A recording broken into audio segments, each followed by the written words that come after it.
कहवा में राम जी जनमनी तो कहाँ में कन्हैया जन्मे हो।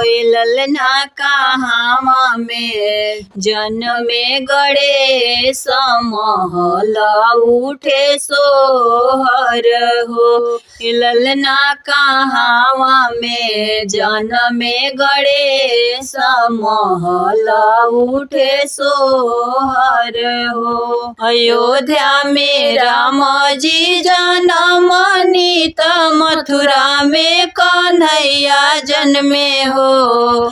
अयोध्या में राम जी जनमनी त मथुरा में कन्हैया जन्मे हो। ललना पर्वत पर जन्मे गणेश महल उठे सोहर हो।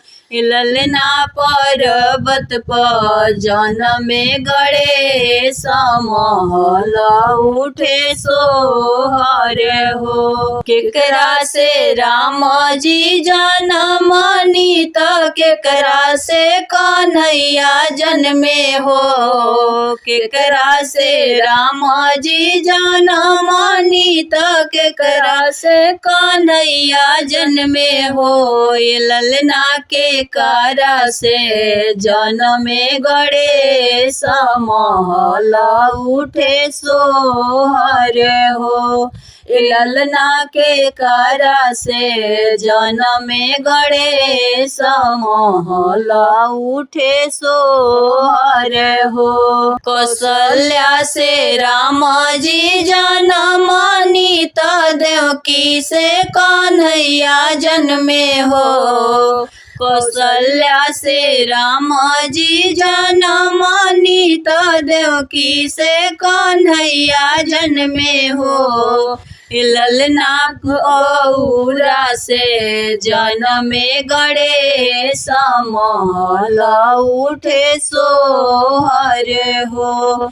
ललना गौरा से जन्मे गणेश महल उठे सोहर हो।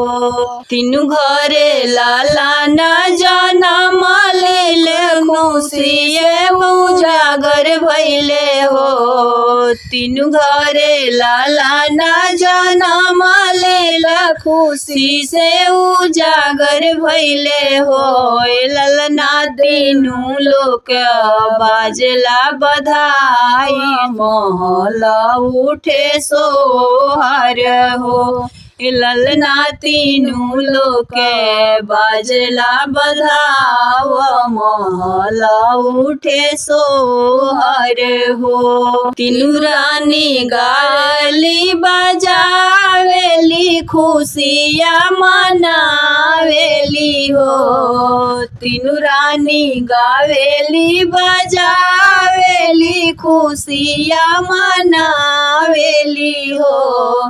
ललना तीनू लोक बाजला बधाव महल उठे सोहर हो।